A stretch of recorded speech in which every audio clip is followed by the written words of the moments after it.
주민 집단 반대 민원으로 우여곡절이 많았던 은평광역자원순환센터가 내년 7월부터 가동에 들어갈 전망입니다.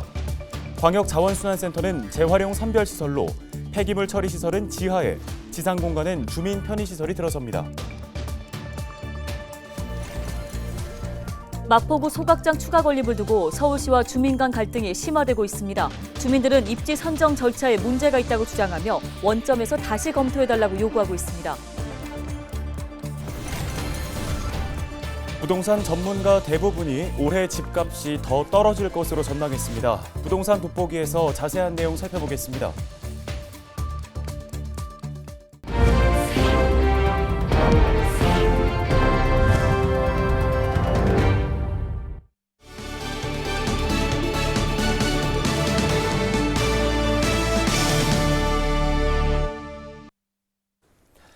여러분 안녕하십니까? 헬로티비 뉴스입니다. 첫 소식입니다. 서울시가 마포구 소각장 건립을 위한 주민공청회를 개최했습니다. 그동안 두 번의 주민설명회가 파행됐기 때문에 다시 한번 제대로 된 주민들의 의견을 듣기 위함이었는데요. 네, 주민들은 입지 선정의 불공정을 주장하며 원점에서 다시 검토할 것을 요구했습니다. 어렵게 마련된 주민공청회가 입장차만 확인한 채 별 소득 없이 끝났습니다. 김호 기자입니다. 주민들은 먼저 입지 선정 절차의 불공정을 지적했습니다. 입지 선정위원회가 있었지만 허수아비에 불과했다며 서울시가 광역자원해수시설 부지로 상암동을 지정해 놓고 주민 의견 청취 없이 밀어붙였다고 주장했습니다.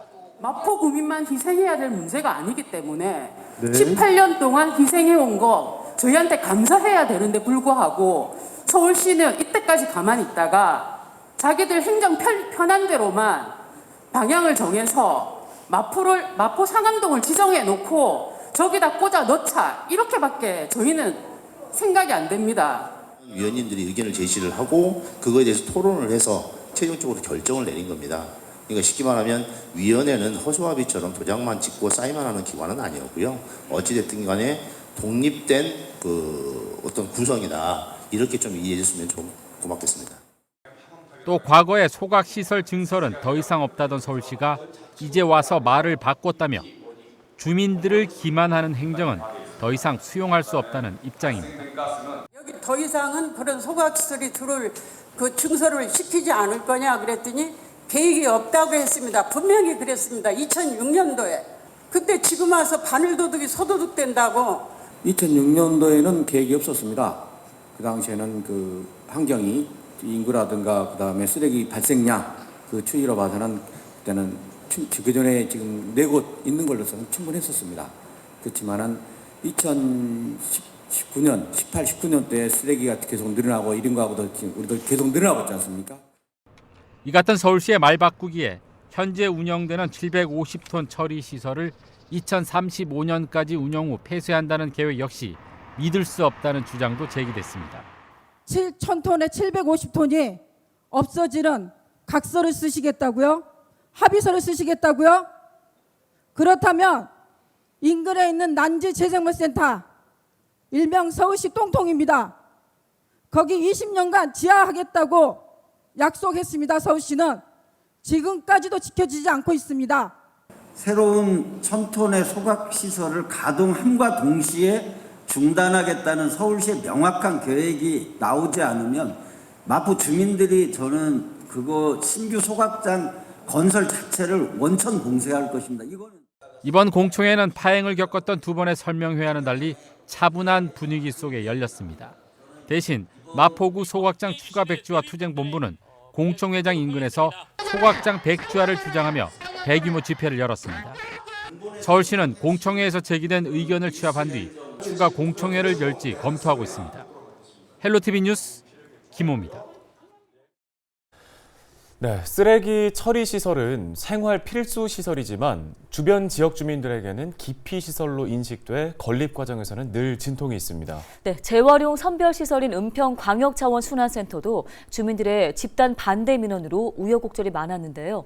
이제 완공까지 1년 4개월 정도 남았습니다. 손성혜 기자입니다. 각종 재활용 폐기물이 산처럼 쌓여 있습니다. 은평에서 발생하는 재활용 폐기물을 선별하는 시설인 수색 재활용 센터입니다.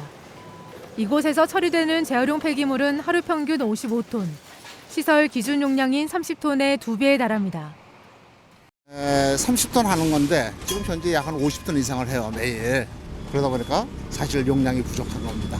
그래서 빨리 시설이 개선이 돼서 진관동에 짓고 있는 은평광역자원수산센터는 하루 150톤의 재활용 폐기물을 처리할 수 있습니다. 지하 4층, 지상 1층 규모로 1,000억 원이 넘는 예산이 투입되는 대규모 사업입니다. 반지하 시설에서 완전 지하화로 계획을 변경하면서 사업비가 2배 가까이 늘었습니다. 완전 지하화는 폐기물 처리 시설은 지하에, 지상에는 축구장 등 주민 편의시설을 짓는 방식입니다. 내년 7월 완공을 목표로 현재 공사가 30%가량 진행됐습니다. 은평구는 올해 안에 관련 조례를 만드는 등 세부 운영 계획을 수립할 계획입니다. 광역자원수산센터 효율적 운영을 위해서 연구 용역을 추진하고 있고요.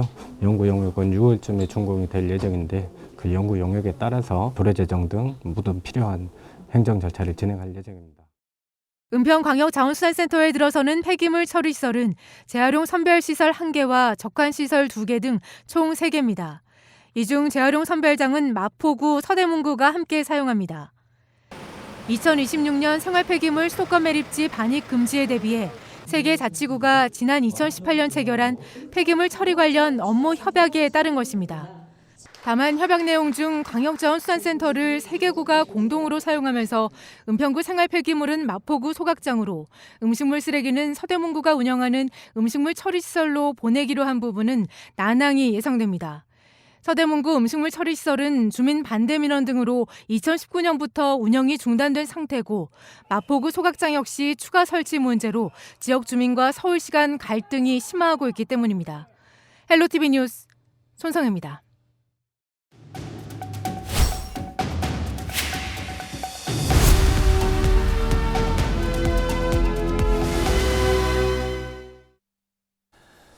최근 발표된 부동산 관련 보고서에서 대부분의 부동산 전문가가 주택가격 조정 국면이 당분간 지속될 것으로 전망했습니다. 금리 안정화에 따른 매수 심리가 회복되려면 아직은 멀었을지 도움 말씀 들어보도록 하겠습니다. 네, 동국대학교 부동산 자산관리 최고 경영자 과정 양재용 주임 교수가 전화 연결돼 있습니다. 부동산 관련 전문가 90% 이상이 올해 주택가격이 5%가량 더 떨어질 것으로 예상했습니다. 교수님 의견은 어떠십니까?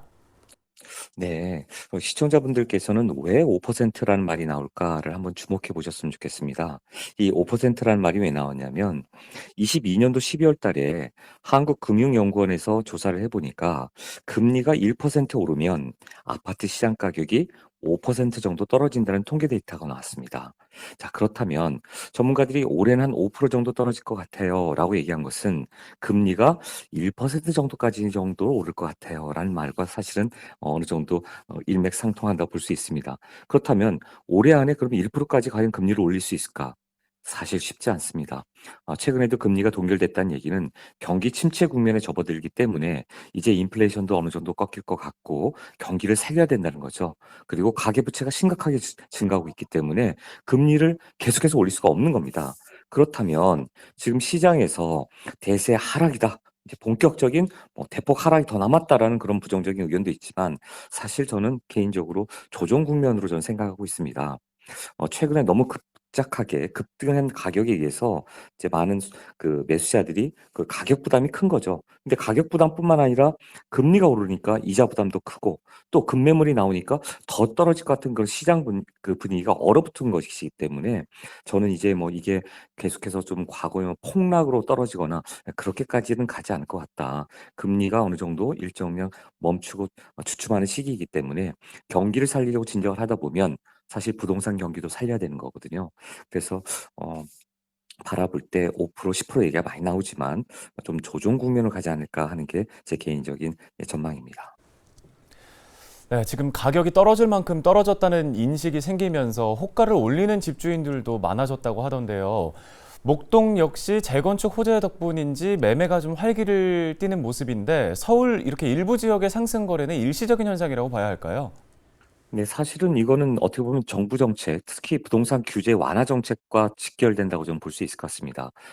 목동 지역뿐만 아니라 이렇게 재건축 호재들이 지금 나타나면서 말 그대로 가격이 과거에도 재건축은 된다고 알고 있었는데 그런 완화 정책들, 예, 그리고 또 재개발 물건도 마찬가지입니다.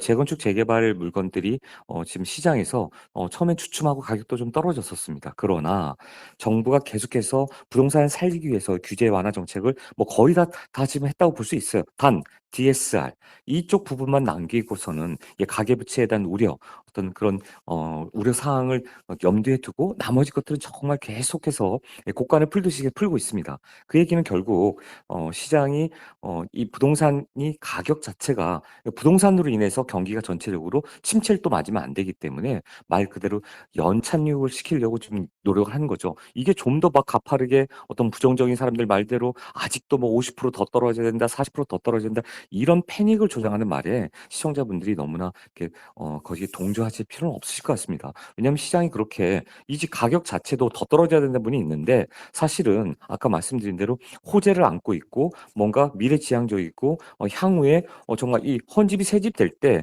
어떻게 보면은 수익성을 따져보실 거 아니에요. 예, 그랬을 때 이 부분이 긍정적으로 비춰지고 눈앞에 가시화되고 확신이 서면 매수자들은 나타나게 돼 있는 겁니다. 지금 상황이 그렇지 않을까 싶고요.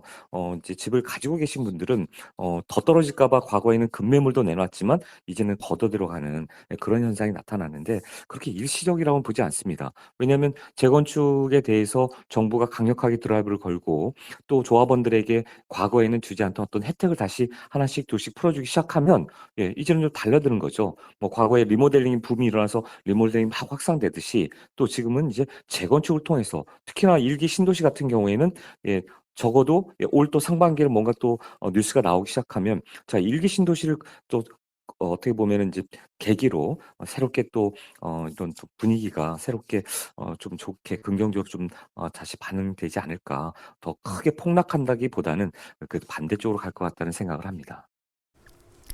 네, 분위기가 이렇다 보니 수요자들의 옥석 가리기가 이어지고 있습니다. 매수 고민 중인 분들 좀 관망세를 더 유지하는 게 좋을까요? 어떨까요? 시장이 안정되려면 두 가지를 보셔야 될 것 같아요. 금리와 바로 경기죠. 그래서 금리는 이제 쉽게 더 못 올린다는 것은 시장에서 이미 어느 정도 좀 많은 분들이 예측을 하고 있습니다. 금리를 계속 올리면 가계부채가 더 심각해지고 또 금리를 계속 올리면 경기가 더 안 좋아지기 때문에 지금처럼 수출이 둔화되고 무역 적자가 계속되고 그로 인해서 환율까지 상승하는 이런 악순환이 계속되면 사실은 대한민국 경기는 어떻게 보면 불투명해지고 전망이 밝지 않은 거죠. 그래서 어디서는 1% 성장밖에 안 될 것이다 라고까지 그 이하다라고까지 비관적인 얘기가 나온다는 얘기는 지금 대한민국 이 그 적자가 무역 적자가 작년에 475억 달러였어요. 2000년부터 지금까지 20몇 년 동안 단 한 번도 400억 이상 달러의 적자를 본 적이 없습니다. 그만큼 대한민국은 IMF 또 외환위기 이후에 가장 큰 위기가 지금 도래하고 있다. 그래서 위기설이 자꾸 도는 겁니다. 그런데 이 상황에서 금리를 더 올린다고요? 그거는 말이 안 되는 거죠. 이 상황에서 부동산의 위기를 더 초래할 만큼 부동산을 더 꾹꾹 밟는다고요? 있을 수 없는 겁니다. 그렇다면 부동산 경기도 살리고 또 경기도 살리려면 여러 가지 부양 정책들이 더 나와야 되지 않을까 싶습니다. 그렇기 때문에 조금 더 상황을 보시고 금리와 경기를 보면서 매수를 하시려면 그런 상황들을 보신 다음에 좀 판단하셔야 되는 그런 시기라고 저는 생각합니다. 네, 도움 말씀 잘 들었습니다. 지금까지 동국대 부동산 자산관리 최고 경영자 과정 양재용 주임 교수였습니다.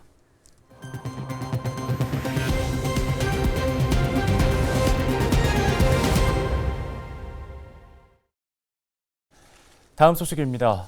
은평구가 찾아가는 시니어 취업 상담소를 운영합니다. 찾아가는 시니어 취업 상담소는 정보 부족 등 다양한 이유로 일자리 센터를 이용하지 못하는 60세 이상 주민을 위한 맞춤형 일자리 사업인데요.